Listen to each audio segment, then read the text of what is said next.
This is Entrepreneurs Get Visible, the podcast for people who want more impact, influence, and income. I'm Anna Parker-Naples, and I'll be sharing with you proven methods from leading entrepreneurs that help you get visible as an authority in your field.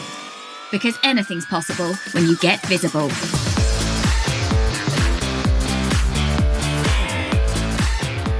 Hey, so on today's episode of Entrepreneurs Get Visible, I'm joined by Josh Haynam from Interact, which is an incredible quiz system, which if any of you have been following my work recently, you'll know that I have embraced the world of quizzes. And it was as a result of one of my quizzes that Josh reached out to me to say, I'd love to talk to you on his podcast. And then we met. And so I thought actually it would be really useful for you guys to hear a little bit about how quizzes can really help build your business. So welcome to the show, Josh.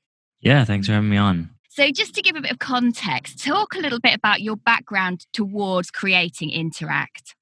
Yeah, so it's a long story. It started really when I was about 15 years old. That was when I started my very first company in which I mowed lawns and installed sprinkler systems and all sorts of fun things like that. Very heavy manual labor in the hot sun. Where I grew up, it was extremely hot in the summer. It was almost a desert climate.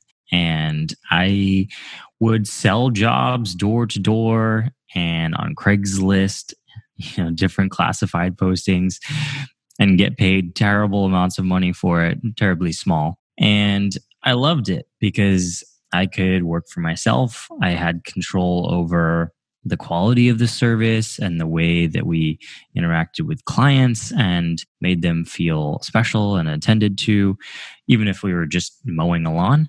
And that's really what got me hooked. And from that point, I've started a handful of companies throughout my life. I've never actually held a formal job. And I'm about 6 years out of college now. So it's been quite a long journey. Interact itself started nearly a decade ago. And it started out of basically being an agency. Myself and my co-founder, we would build websites for people and advise them on marketing and building up their email list and things like that. And we took that, we stumbled across the idea of using a quiz to build up a list. And one thing led to another very slowly.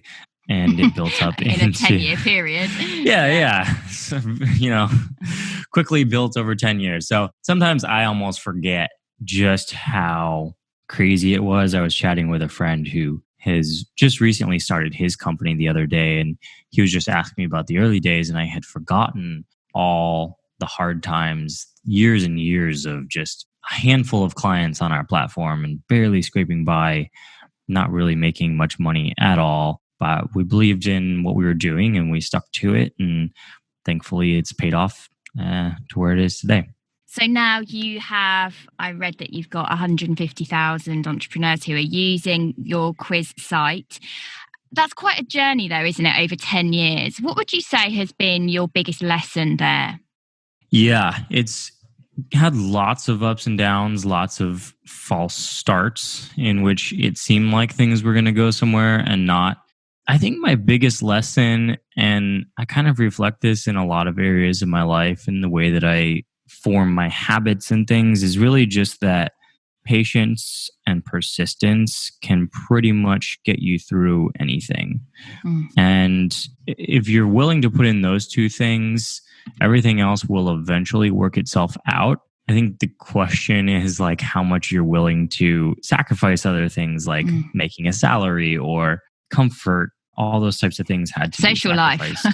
Social life, yeah. I mean, it's really real trade-offs in terms of how much you want to put in. But I've also realized more recently in reflecting on the last 10 years that part of patience and persistence is resetting and having time to rest and recover and lean into not doing things. And so I think that's probably my biggest lesson over time, is that patience and persistence doesn't have to look like going 110% all the time. You can really balance things out. It'll take longer, but you'll be healthier. You won't reach burnout. Yeah, absolutely. Yeah. So for people who perhaps haven't used a quiz, why would they consider that? Yeah, so it's really, I mean, the quiz is the term, and it's almost like I don't have a positive analogy for this, but when they say it's like the symptom versus the disease, the quiz is the disease. Or no, The the quiz quiz is is the the disease. symptom. Yeah, the quiz is not the disease. Quizzes are not diseases. No, quiz is the symptom. And that's like the high level term for what it is, but the actual underlying thing that you're doing is just connecting with people on a more personal and human level. So you're asking questions about who they are and what their interests are. And then based on that, you're able to then tell them, here's the right course, or here's the right product, or here's the right service, or maybe here's the right blog post or podcast to listen to based on your answers to the quiz. So it's really about creating a human connection between you and all of your potential customers at scale, because as many people as you want can take your quiz. You ask them questions, and then you tell them, this is the right path for you, or the right thing to listen to, the right product for you. What I've found, because I only started using quiz less than 2 months ago, is how much easier with the right quiz it was to get people to sign up and give me their email address than having a lead magnet, a standard lead magnet that's a PDF or a checklist. I had astonishing numbers in the first few days to sign up to my quiz. Why do you think that is? I think that it's just a more natural segue, right? So if you've started a conversation in the quiz and people have answered your questions, you've been able to ask good questions and really get to know them in a way, then the opt-in that comes at the end of the quiz is basically just, let's continue this conversation. Maybe we don't have time right now. We all have things to do, but there is more where this came from. And I can offer you personalized recommendations from this point forward based on what I already know of you, because you've answered these questions. So that offer is really much more compelling than something that is just broad and it says, enter your email to download this ebook or this guide. And the other thing too is that offer applies to them as who they are, whereas an ebook, you kind of have to guess. So maybe within your potential customers, you serve 5 different needs. Your ebook can serve one of those needs, but the quiz can serve all 5 because you're able to filter people out based on what they really care about. One of the things that I love about your platform is that you have some very simple structure and templates that you can use and then tailor to your own. And although you have to come up with your own questions, it's very clearly laid out. And for me, one of the biggest perks was how easily it connected with other APIs. So ActiveCampaign is my CRM system of preference. And we spoke about this on your show, I was able to, by asking insightful questions about other elements of my business I know I want to bring in later on, I could find out so much information about people at that point of potentially their very first contact with me. I could find out, do they have a podcast? Have they ever been a guest on a podcast? I could find out if they're an author, if they're a professional paid speaker. And that, for me, is worth, it's gold dust, because then when I've got other offers that are going out, I can speak to people in a whole different way. How complex was it for you to not only have those connections with the APIs, but to be able to have such detailed drilling down for the user? In terms of building the platform, you mean? Very complicated. It's this massive structure that powers that on our end in order to be able to. So basically, what you can do is any question or any outcome of the quiz, you can tag people in any system. And we have native integrations with 17 or 18 different email marketing or CRM providers. So it makes it really easy to do personalization.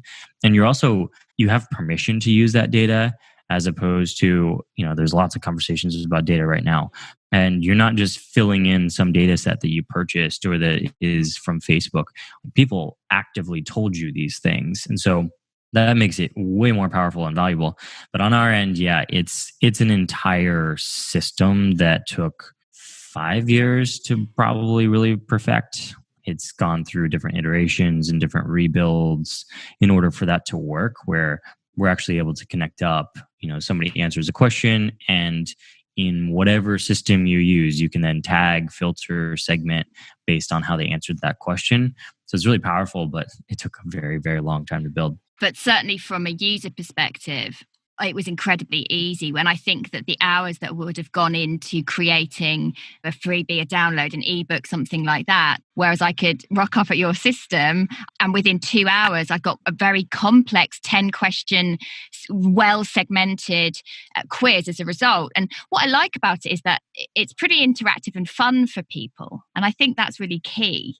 So talk through then, when would be the right time to use a quiz? What would be the right stage for an entrepreneur to decide to use that? Yeah, so especially with moving everything online, a lot of people are trying to, take what they know online and sell it as a course or a Mm. membership site, or they want to create products and sell those online. So when you do that, right, now you're creating for yourself this online storefront. And we used to actually have storefronts in the world, The old right? days. Like, yeah, if you wanted to start a business, you'd try to find a place that had lots of foot traffic and you'd put up a storefront. And then you, as the owner, would sit in the store. And as people would, filter in because they're curious, they would come in and, they might have questions for you, or more likely, actually, you'd start asking them questions like, why'd you come in today? What are you looking for? What are you trying to solve by coming into my shop? Like, what are you trying to learn, et cetera, et cetera.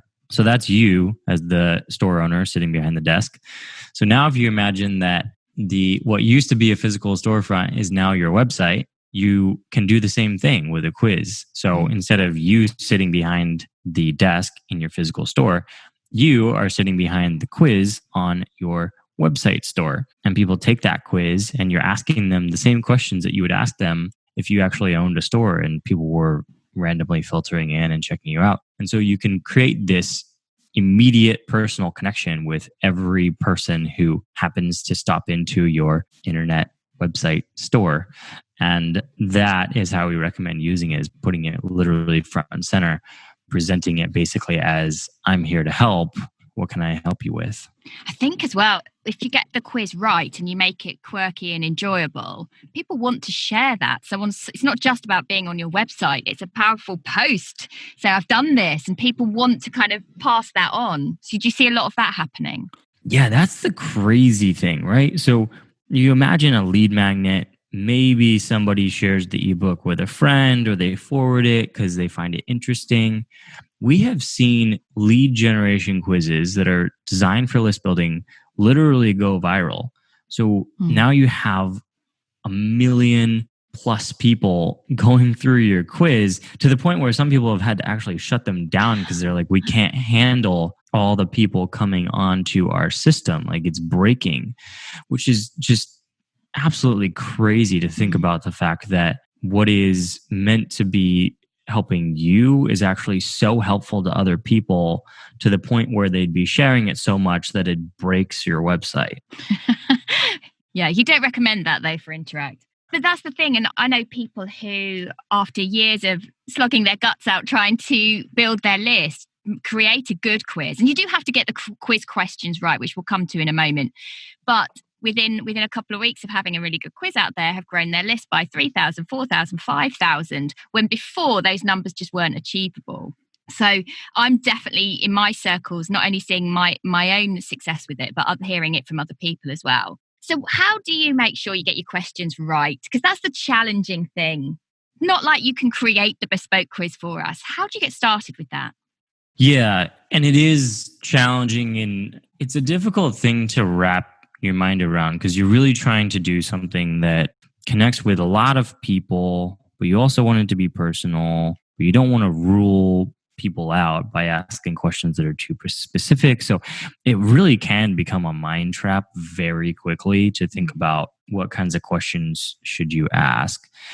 The thing that I recommend doing is actually, and depending on what type of person you are, and like introversion, extroversion scale kind of thing. If you're more extroverted and you often work things out by talking to people, I would recommend actually doing a mock interview with a friend or a potential client, if they're willing to do it, and have them sit down and role play. Act like they actually did come into your shop. And it's kind of fun. You get to act like you own a physical store, like we're back in the, the old times, right? And say, like, you just walked into my store and have the person who you're role playing with not say anything. So then it's on you to start asking the questions.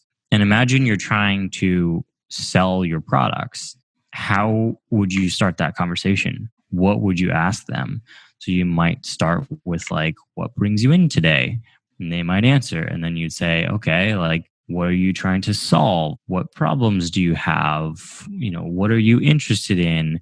Are there specific areas of what I offer that you're interested in? And do that and take note of the questions that you ask.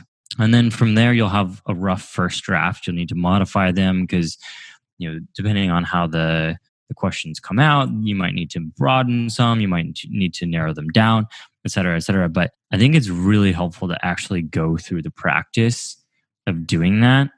And it will work so much better if you start with a real human interaction than if you try to somehow reverse engineer this and think about it from like, how do I make sure I hit all the important parts of asking questions? Because that's just an endless rabbit hole that you will never figure out, speaking from personal experience. So I think it's best if you actually just do it once and then write down, see what comes out. I created mine, and then before I let it kind of go public, I sent it to about 10 different friends, all of which are entrepreneurs. So they potentially be my ideal client or a version of my ideal client, and got some really good feedback about how the tweaks that I could make and make it more chatty, more like it was coming from me, which felt good. But also, like you say, those questions don't need to be terribly deep, because you don't need to throw everything at the user, because that's what your nurture sequence is for. That's what the automation that comes after, once they've opted in. That's where you then tell them more about you and what your products and services are. So for someone who is thinking then that they'd like a piece of this pie, they're ready to start building their list, what are the first steps they need to take to get their quiz created? Yeah. So I think the first step is actually to do the offline work. So think about what it is that you'd ask people in order to recommend the right products and services. Think about, the different types of customers that come into you and how that might correlate to the offerings that you have. Think about all these things, and you don't even need to jump into any system to do any of that. You can do it in a doc or write it down on paper, whatever you want to do. I think that's really the first step, is to start thinking about, what is it that I want to ask people in order to get to know them better so that I can better offer up my products and services? And the thing that's amazing about that is, even if you don't do a quiz, just going through that thought exercise will help you with lots of things in your business in order to get really clear on, who it is you're trying to serve and what it is you can do for them. So that's definitely where I would recommend starting. Excellent advice. And I'm going to make sure that in the show notes, there are my 2 quizzes that I have with Interact at the moment. One is about, is podcasting right for your business? And also, is your business visible enough to survive or thrive? Which is the one that had hundreds, and I think it's over 1,000. And I actually only had it live for about a week, because then I was going into a launch. And so that now is rolling out again across lots of Facebook ads, because it was so effective in such a short space of time. So go check those out in the show notes. So Josh, you have a podcast as well. Tell everyone a bit about your show and where they can come find you. Yeah. So we have a pretty recent podcast with Interact where we just interview folks like yourself who have started their own online businesses, and we just love to hear their stories and how they got to where they are and advice that they have for other folks that are trying to go on that same journey. So that's online on our website. You can click, there's a podcast link. And yeah, that's been really eye-opening for me because, I have my own story, my own journey, but it's just so fascinating to hear other people's stories of how they got to where they are. And I just find that endlessly interesting. So that's it's never a straight line, is it? There's always just, people taking detours, and it's fascinating. I love the whole podcast space because you just hear the most interesting stories and, the vulnerability of the ups and downs of building a business. Yeah, it's never what you'd expect. No. Well, thank you so much for coming on the show, Josh. And guys, I really do recommend Interact. So head over to interact.com and find out all about how to build your own quiz to get more people on your list and get much more visible. That's it for today. Take care. Thank you for listening to Entrepreneurs Get Visible. To get your free checklist on how to raise your profile and to find out about our community, go to annaparkernaples.co.uk/get visible.